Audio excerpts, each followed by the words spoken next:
What is going on, everybody? We are here today at River's Edge Racing and the Fallen Timber Shops in Maumee, Ohio. They're having their grand opening today. Yesterday they did their ribbon cutting, and so they're welcoming everybody out here today. Got a lot of cool people coming in from Ducati and Triumph.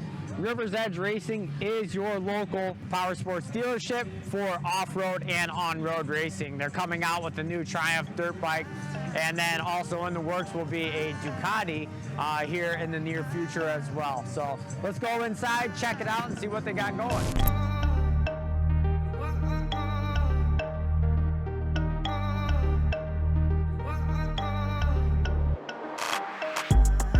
Sound hoodie season, back around, no more summer bounce, little squeeze out, keep that indoors when we're throwing down, oversized jumping 94.5 XKR. Hey, what's going on, man? Yeah, glad to be here. River's Edge Racing here today, man. And you know, you think when you hear, you know, Triumph and Ducati and Moto Morini, you're thinking, you know, the best of the best for street bikes. But man, you and I were just talking.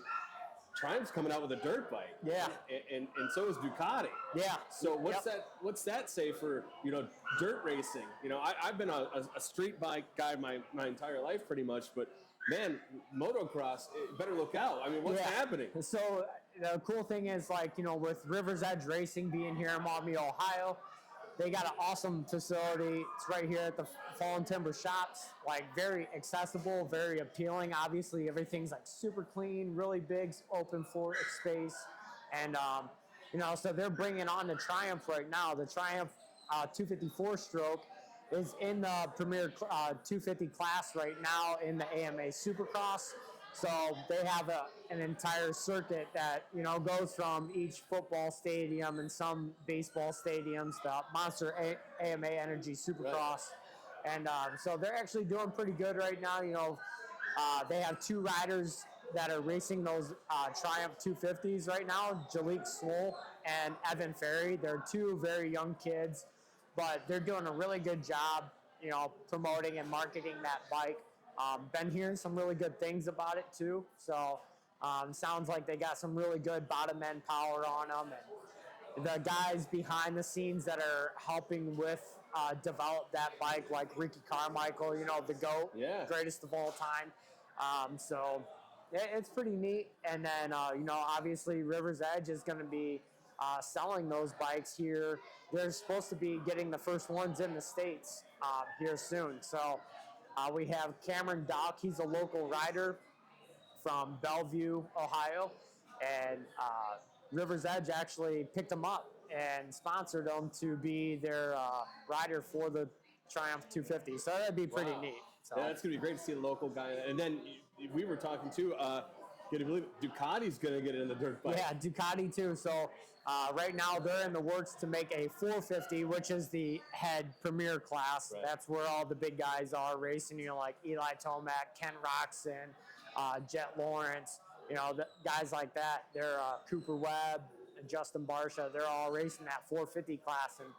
And I believe Antonio Caroli from overseas, he's kind of doing some R&D, research and development, and helping along with that Ducati 450 right now. So I think that they're going to be coming out with that. I think it's like next summer with that 450. So River's Edge is also going to be able to sell another motocross bike within this region. So that'd be really cool to see. And they're going to be transferring a lot of their knowledge of Ducati road bikes over to the motocross bike. So it'd be pretty cool to see, you know, just something different like that. Obviously, more manufacturers means more support for the sport and more opportunities for other riders to get, you know, on board with, you know, just more at their disposal. Right. So this would be great. If you haven't been into River's Edge here, this place is absolutely stunning. Yeah, it's why, like, looking over at the shop and stuff, like the lights,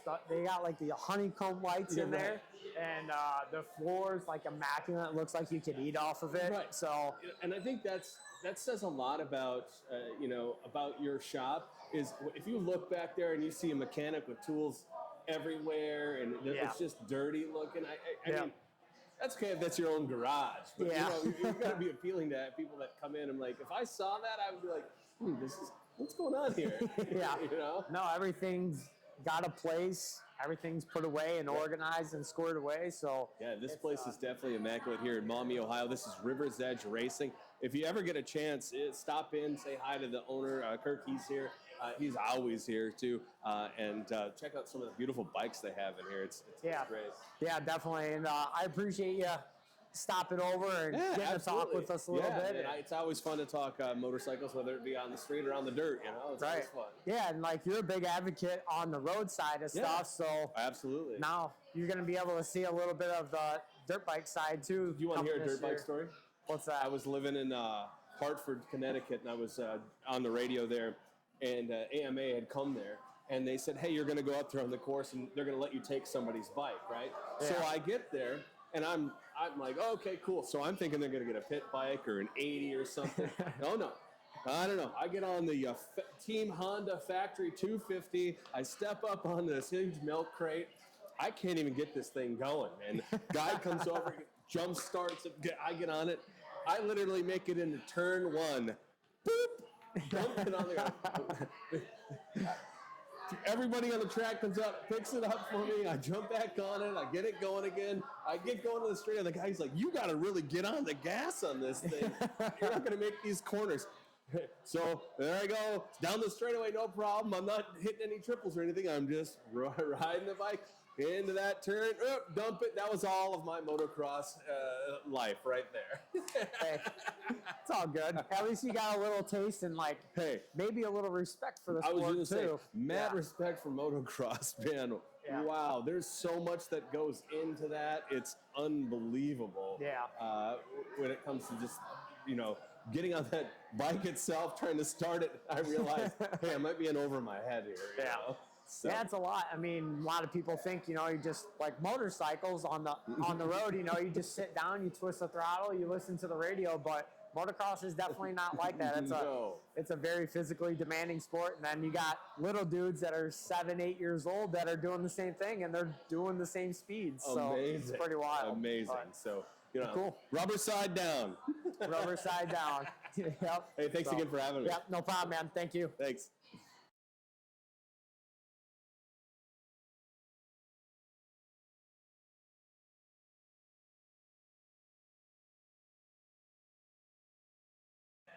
No, I mean, I work for the Yamaha Champions Riding School, which is one of the leading motorcycle instructing safety programs of the country. And so it's my thing is giving the proper information out to riders so that we can ride for a long time. And one of our slogans is faster, safer, so that we can ride for a longer time. And it's also making sure that we're kind of putting priorities to our rides and the thing that matter most that will get us further along.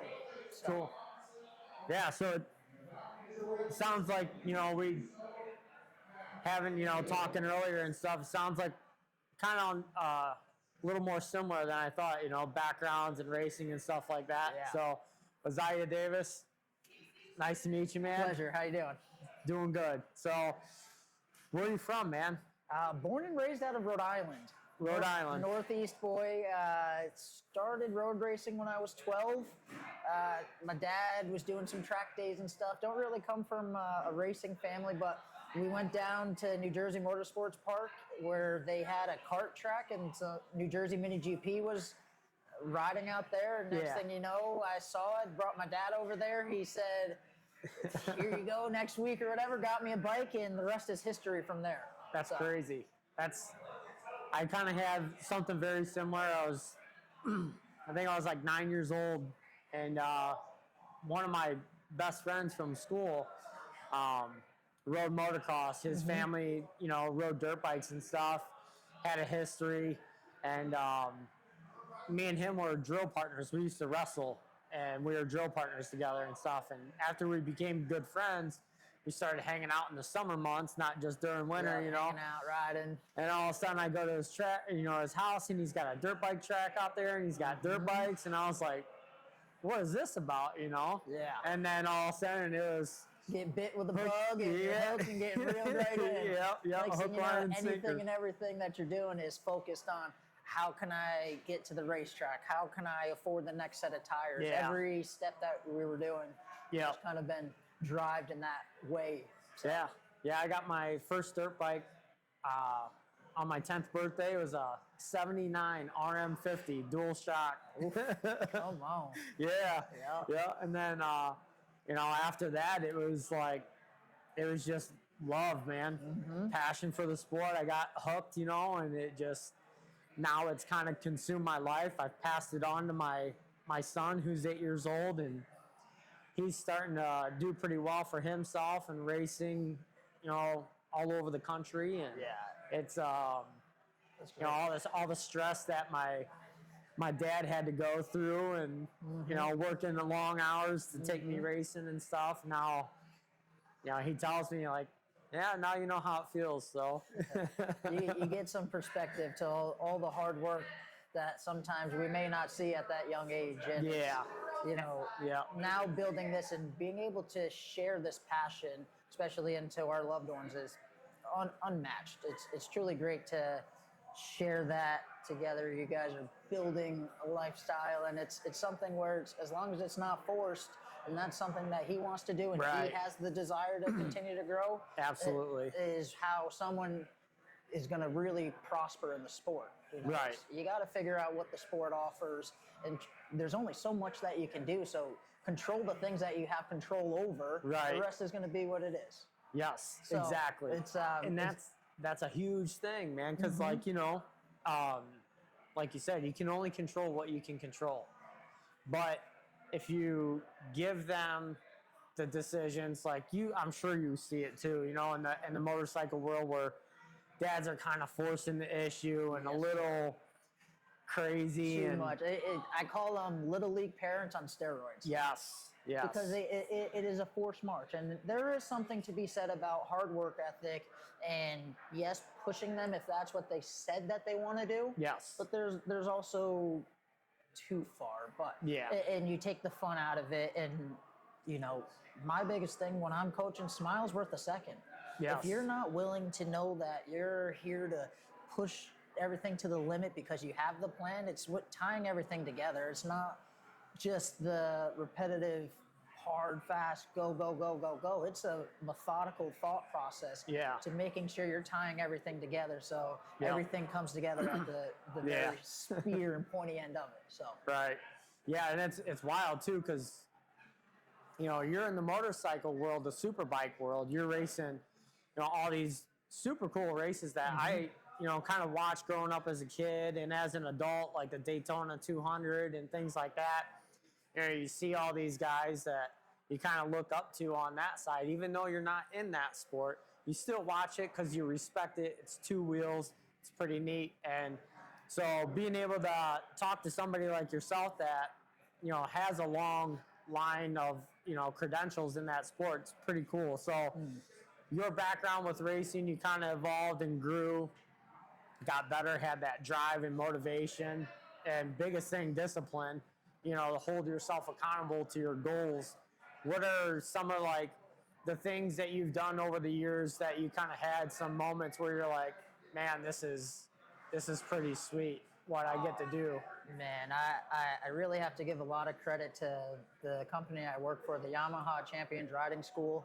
They actually kind of saved my riding career and history. I was at a point where I was already going professional racing, crashing a bunch, and they kind of taught me the processes and priorities that matter into the racing aspect of it, and kind of just, it's made me be a better person with the focus that I put into it. Being a good motorcycle rider, it starts at home, and how you do anything is how you do everything. Yes. Into the little mundane task on how you're putting your brain onto it before your body's moving, and those kind of things that really have helped. So it's last year I got to go to Italy and ride Mugello for 3 days, but also land in Rome and ride to the racetrack and stop at an olive oil resort, a wine resort along the way, but also race at national levels where the same inputs that I do on the street are the same things that I do at the track. It's just a different degree of application. Yeah. So it's cool that I'm working with a school that's teaching people to be a safer motorcycle rider, and allows people to know that anyone can do it as long as you respect them. And so Yeah. I think the coolest thing that I've got to do is be able to work and make a living out of what I'm so passionate for. Right. I get to go racing still. I race with the RER Endurance Series, won a couple national championships with them. I've run nationals, been on the podium and Junior Cup, and a couple top 10s, top 5s in different classes. Ran about every class, been on the grid for superbike stuff. So it's cool just to be in the paddock and in the industry, but I'm making a living off of it as well, of Right. sharing, teaching people that it's put a little bit of focus and forethought into what it is that you're doing. It's, fear comes from the darkness and the unknown. So shed Right. some light to it by learning what those tasks are. Right. And Yeah. really taking that dive into it. You can go wherever you want in this world if you really take the steps to look at the processes of things. A lot of people always want the results, and you're never going to achieve that without only focusing on the process. Then the results come from it afterwards. So 100%. and that's a little bit of it, man. That's just where we're going, how we're viewing, and how we're kind of trying to shape and shift our life to just have control over the things and do the best that we can with the things we have control over. Right. And just let the rest be what it's going to be, my friend. Yep, absolutely. And you kind of touched on it earlier too about, you do training and making kids safer, or anybody safer that's willing to ride a bike and stuff. And like here, in Northwest Ohio and Southeastern Michigan, I do the same thing. I run training on the bike for motocross, and then off the bike training, strength and conditioning, nutrition programs. And you had said something earlier that I say a lot is, how you do one thing is how you do everything. And it's not just getting on the bike and riding and training, and another thing I say is that's kind of, caught on to a lot of people is you got to be willing to get comfortable being uncomfortable. Yes, sir. And you don't just do that on a bike. You can't just say, okay, today I'm going to go out and train and I'm just going to get uncomfortable. No, it's a long series of things that you have to do day to day. Like, it's not comfortable waking up at 5:45 in the morning and working out before you go to work or before you go to school or things like that. But if you hold yourself accountable to your goals and you have the discipline to make sure that you do get up and do those things, you acclimate yourself more to getting uncomfortable. Yes. Cold plunges, you acclimate yourself to getting more uncomfortable. And then when it's time to get on the bike, now you're in that zone of like, I know what it's like getting uncomfortable because I do it so often. So I'm willing to put in that time or put that pressure on myself to stay on the gas a little bit longer. Because you know what you're doing and you're visualizing that stuff. And that's just it. Accountability and, more important, discipline. Yeah. Is being able to have that idea of because we ride everything. It's, we love to jump on dirt bikes, and then we like to go do flat track and single track and then moto, but you have to be disciplined to know with where you're at and what you're doing. What kind of stuff you have to do while you're there, and being present, being in the moment. And knowing where you're at and what you're doing, and at those speeds too. On dirt you're doing 60 miles an hour. It feels like you're doing 150. Oh yeah. But on a road bike you're doing 180 miles an hour, like you said, and that's very similar. It's completely different, but very similar. Yeah. But picking ruts and going through breaker bumps and acceleration bumps and making those split decisions within thousandths of a second of, I got to be in this line, I got to be sitting in good position, I got to have my elbows up. And you guys are doing the same thing within these thousandths of a second, making these on-the-fly decisions, turn after turn after turn at high speeds. And as you would know, it truly comes from the eyes. It's a visual thing. We like to say taking two steps up and one step back for visual scanning. It's like you want to know where you're going, but you also got to know where you're at. And the sooner you can see it, the better off you're planning for it. And because by the time you're there, it's already too late to make a change. It's already in the past. It's already in the past. And that's, you know, that's why most of our friends are racers or these kind of people, because you have a true essence of time. You understand how it works. Yes. You know that there's nothing that you can do about the mistake that you just made. You have to get over it. And those are those little life lessons that, that really just, and motorcycling will teach you that in a fast way. Yep. So it's great. Yeah, that's cool. And, you know, like talking about it in like the discipline, holding yourself accountable and discipline. I always ask kids, like when I'm running these training camps and stuff, like, show of hands, who's motivated? And you get like almost every kid that says that they're motivated. Well, show me who's disciplined. And then you'll have like 1 or 2 kids raise their hand and then I'll say, I want those 2 over those 10. Why do I want the ones that are disciplined? Because you can say that you're motivated. Motivation is a feeling. Discipline is something you actually have to put into action. You can say, oh, I'm motivated. I want to get up and I'm going to go work out.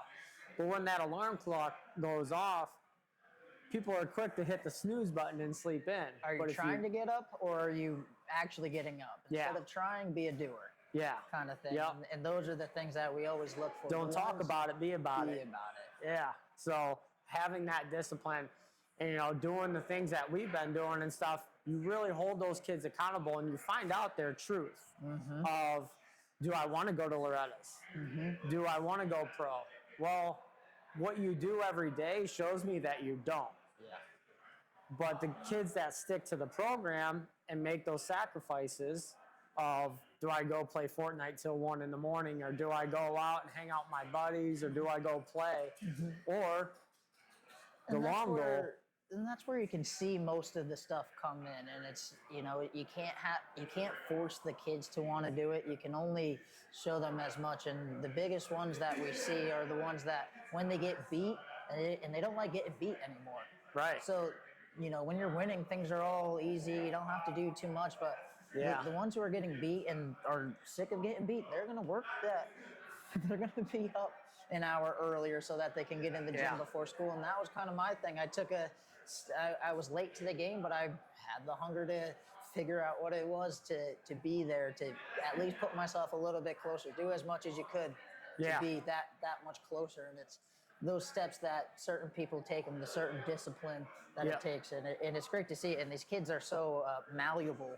You can really get them going in a certain way. And it's great to see these kids come up at a young age, and it just seems that they're getting younger and younger as the focus is becoming harder and harder on nutrition and physical training, and then the process stuff. And it's great to see, but these kids are little machines now. It's not like it was back in the day where we could go hang out and drink till 2 in the morning and see who could shake it off and ride in the morning. So it's it's cool to see. The level has just grown and at, you know, like my son's age, being 8 years old, like you watch him hang out with the kids that he goes to school with, normal school kids, and how they conduct themselves, and then how he conducts himself.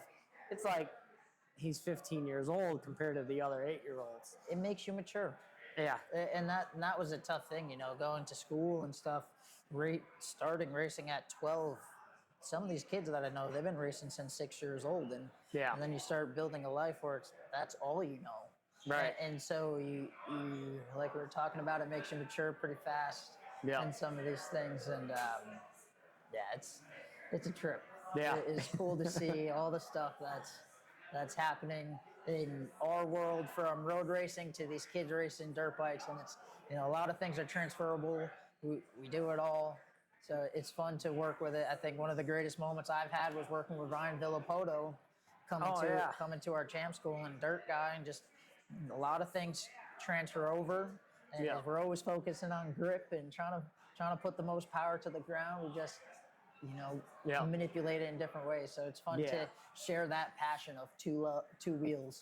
The love for being disconnected from everything else, because when you're riding, all you can focus on is you and what's ahead. So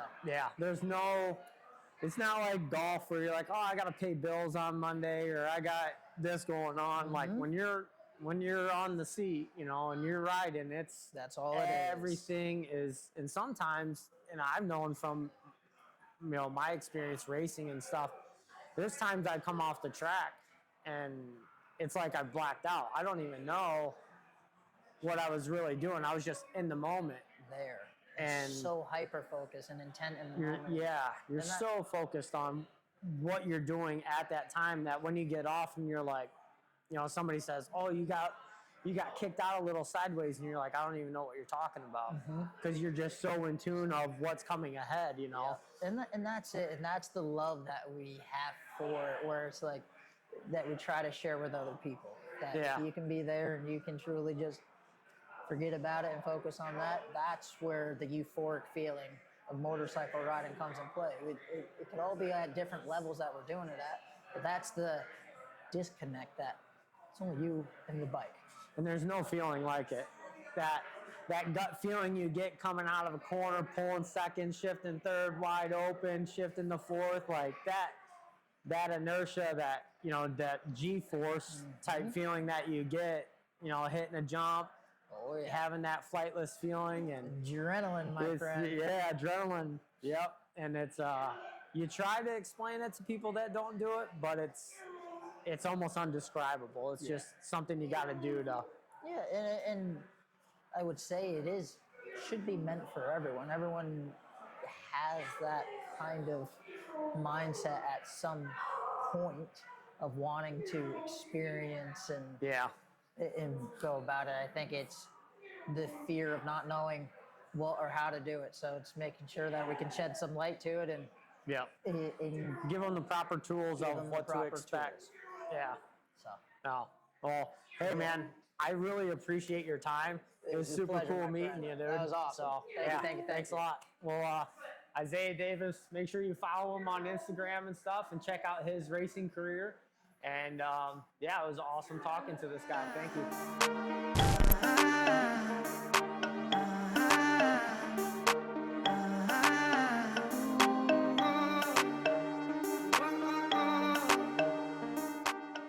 Kurt Edwards. Yeah.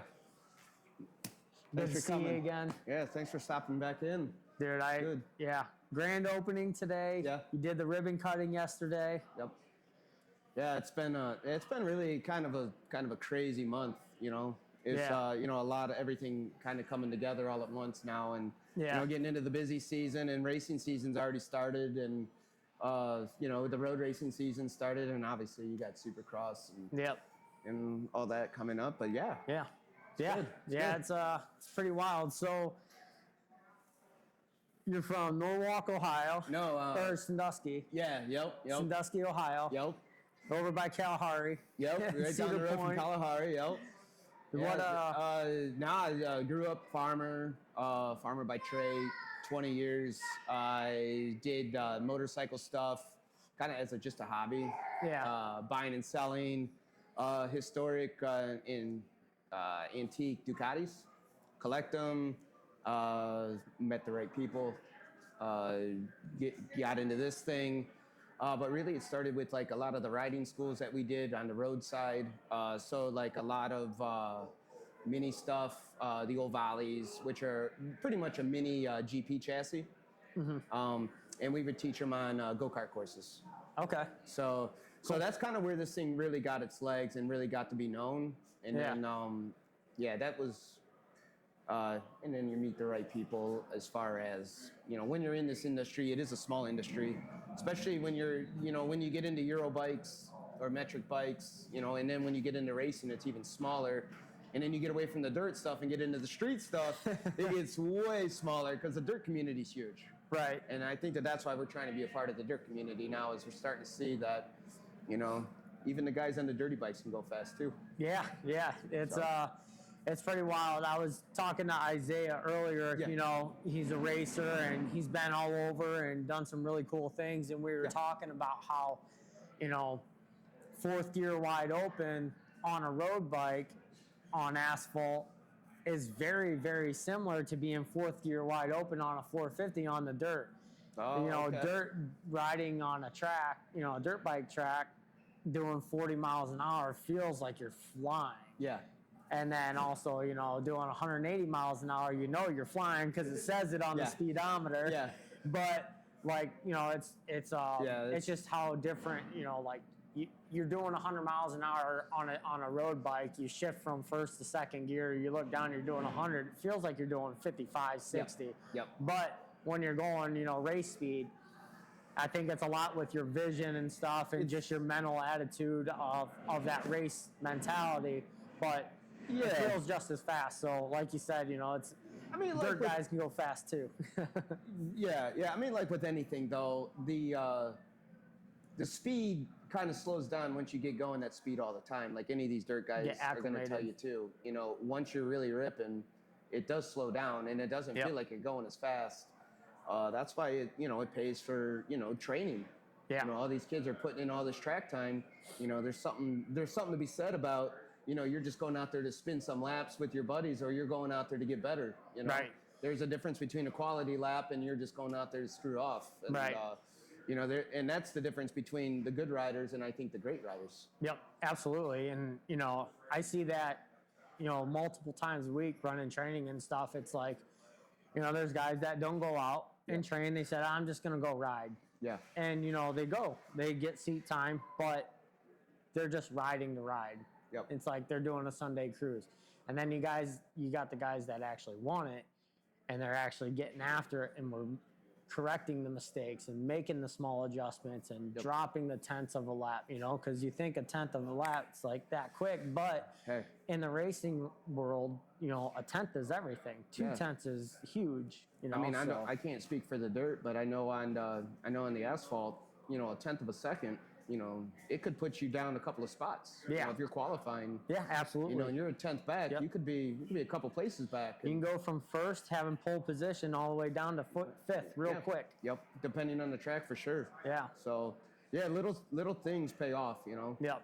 Little tenth here, little tenth there, you know, on road racing, you know, that eventually if you're on a big enough track, that leads up to seconds. Right. So. Yeah, multiple turns, you know, you talk about, you know, there's 16 turns in a track and you know, you shave 0.2 of a second off per turn. Yeah.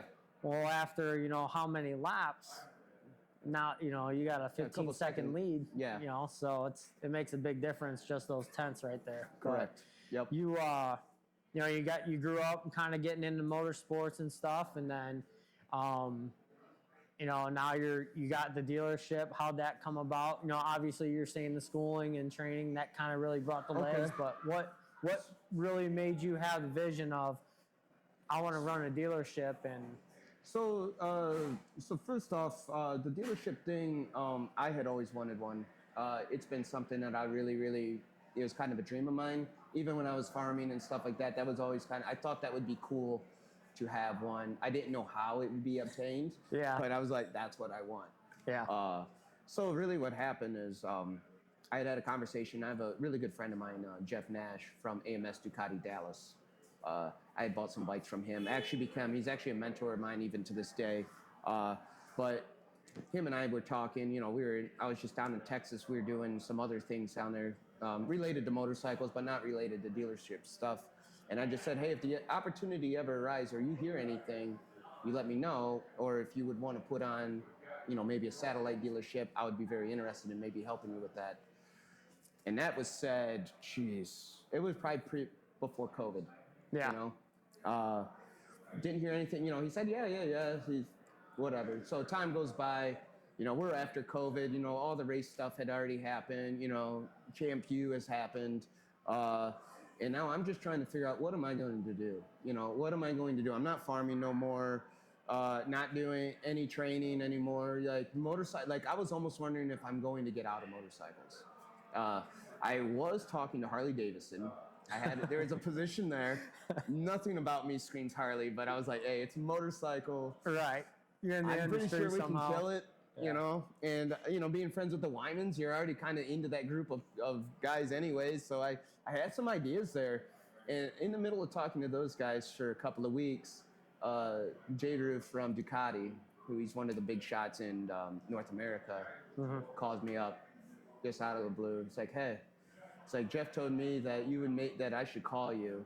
And he had already kind of heard about me through the road racing stuff. So we kind of knew about each other, and he definitely knew about the mini school thing. And it just started with really is that phone conversation. I think we talked for about an hour and a half, just with some ideas about what we thought. I really wanted to put a shop in Sandusky. And he said, yeah, we could put a shop in Sandusky, Kirk, and you can sell 20 motorcycles, or we can go to Toledo and do something great. And I was like, wow, I never thought about Toledo. Yeah. So we started looking at buildings, and really that was a process. I mean, that was a roller coaster ride. You know, one day you thought you had it all figured out. Next day, everything changes, you know? Yeah. Yeah, it was a weird time. So and we had started that conversation, it would have been about 2 years ago today, is when I had that first conversation with Jay Ruth. Okay. So, and then from then Triumph jumped on. So after we decided that we were going to do this, we found the building. I'm kind of making a short story out of this. Found the building. Triumph wanted to be a part. Triumph made sense. Ducati and Triumph play well together. Yeah. So yeah, then Triumph came on. Triumph's got the dirt bikes, and now you guys are here. Yeah. Now we're Yeah, ready to crazy. go fast. Yeah. So, Yeah, and like this building, the facility, it's like awesome. You have an amazing presence here. It fits the Fallen Timbers shops, and it brings a lot of people around from these other shops like that may not even be into motorsports, but they're like checking it out. And ever since, like you said, COVID, the growth in motorsports has skyrocketed. And it starts young, right? Yeah. So what you have to do, and what we tried to do here, and I'm sure you guys will probably show a lot of the pictures from inside here, but you got to have vision. People kids, youth have to come in here, look at motorcycles, watch them get worked on. That's where it starts. Seeing pictures, seeing these videos on our screens around the dealership. Yeah. Get them excited about wanting to be interested in a motorcycle. I'm not saying they have to go out and ride, and it's for guys, girls, all sizes, all ages, You can all ride a motorcycle, but it's just, you have to get them excited about it. There has to be something there. If it's a scooter or if it's a super bike. So did you ever put yourself in a kid position, like as a kid, like take yourself back to 12 years old, 13 years old and be like, this is what I thought was awesome. Yeah. And now I want to apply that to have that kid feeling again and bring that to the kids of today. A lot of the ideas around here were from just kind of a snowball effect of just being in a lot of different dealerships, getting a lot of different ideas, but also thinking of a way to kind of put your own spin on it. Yeah. And keeping the kid in mind, keeping my own kid, my inner kid in mind through this whole process, really is what I think is what made this place kind of different from everything else too. Yeah. But I mean, I'm hoping to be like one of the more new generation owners. Like I know that there's a lot of us younger guys around that, are getting into the power sports stuff. I'm just glad to be a part of like this newer generation of owner. Hopefully we can do something different. Yeah. I think you guys got a great market. Obviously, Triumph, they're coming out, with the new 250F motocross bike.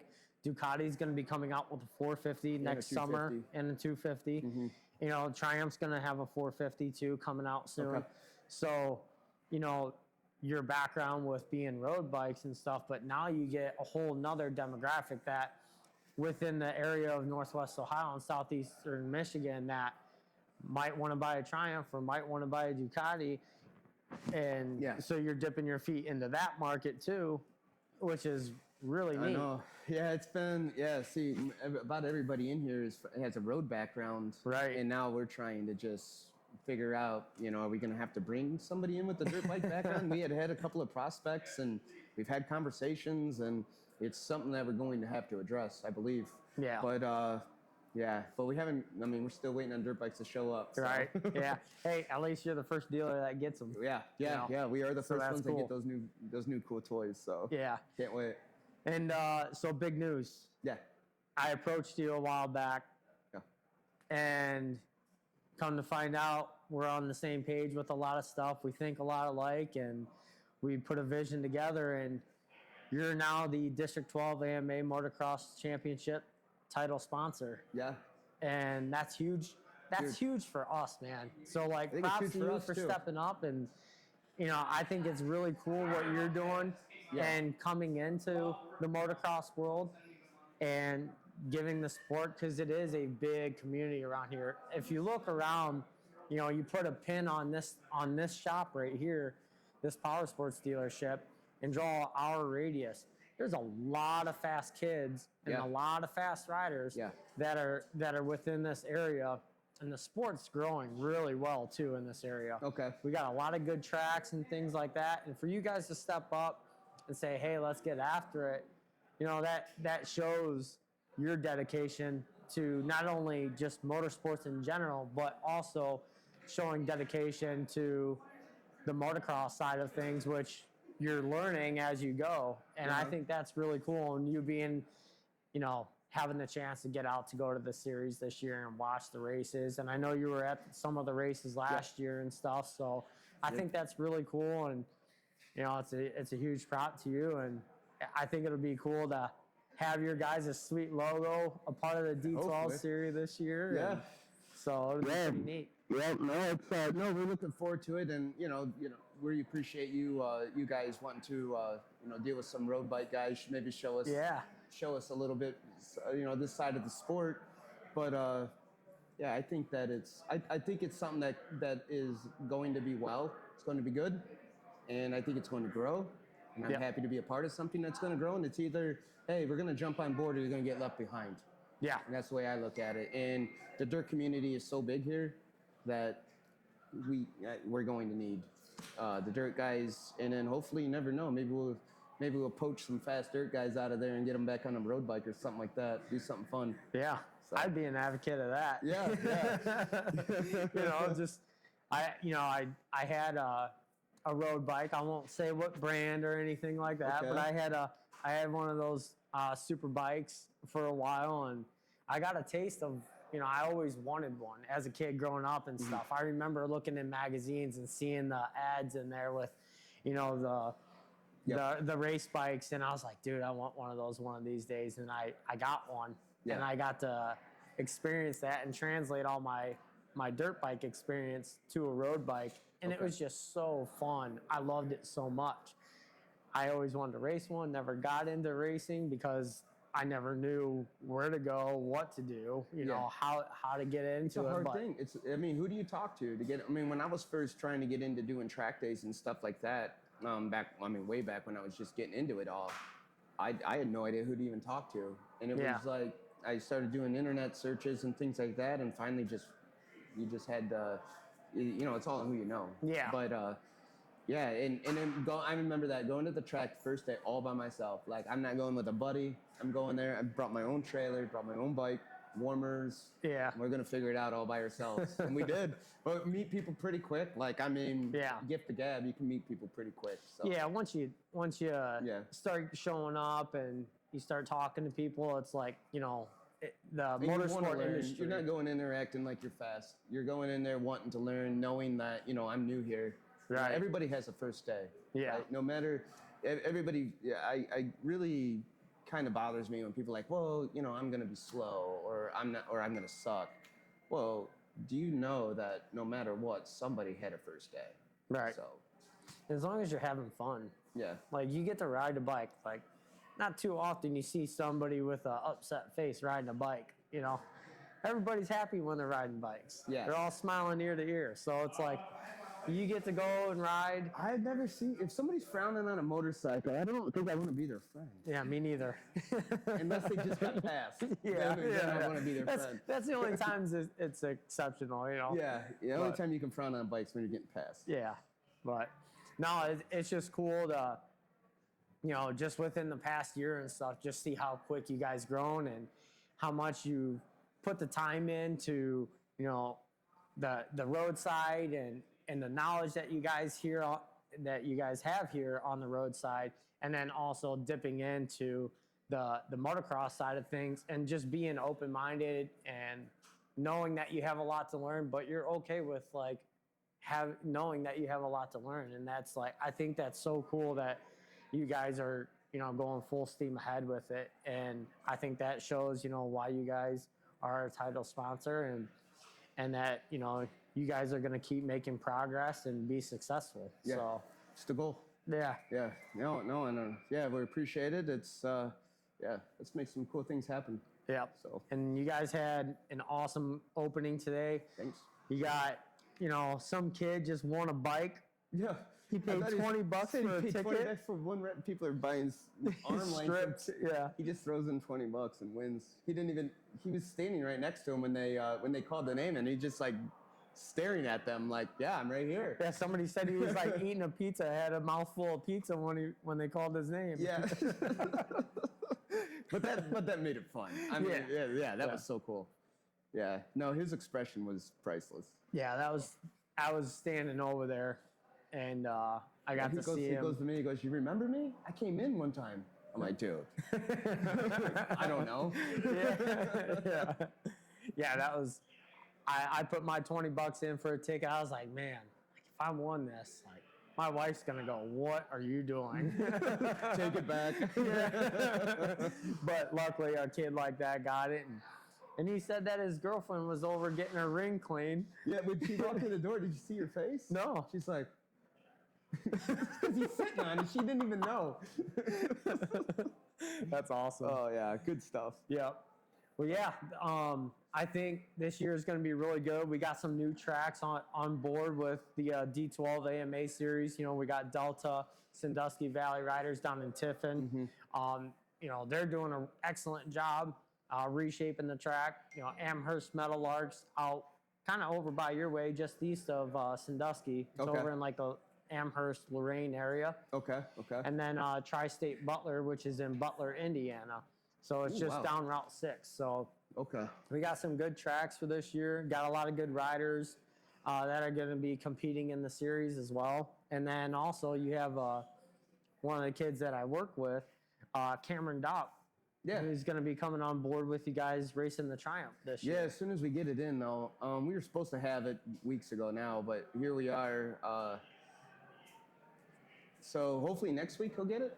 But yeah, I know he's really anxious. We had dinner last night. I had a good talk with him. Very, very polite young man. He's fast, but not only that, in this sport, not only do you have to be fast, but you have to be marketable. You have to do interviews. You got to be respectful. If you want to go to the next level, there's a lot more than just being really, really, really fast. Yeah. I think he has a lot of those tools, and I'm really, really excited to see, what he can do on that Triumph 250. Yeah. And it'll be a good barometer of what a fast kid in a 250 class, what he can do on a bike like that. Right. And then also it's going to be a good opportunity. We'll have all the parts. So any track that Cameron will be at, we'll have Triumph support for any bike. So if you're a customer of Triumph, you buy a brand new 250. If you just so happen to be at a D12 event, we'll have parts there. But pretty much any track that Cameron would be going to, he'll have parts as well. That's awesome. So there will be support. It's going to be some trial and error, but we'll figure it out. Awesome. Well, cool, man. I appreciate your time. I know you're super busy. You're wearing 8 different hats today and talking to all these people, but congrats on everything that you've already accomplished, and with the dealership and the grand opening, and just, networking with all these people to get support behind you. And it's really cool. I look forward to this entire year, and hopefully making D12 a better series. And then, with your support as well, it'll be a great 2024 season. So, I hope so. Let's make it happen. Yeah. I appreciate it, man. Thank you so much. Thank you. We'll talk to you guys soon.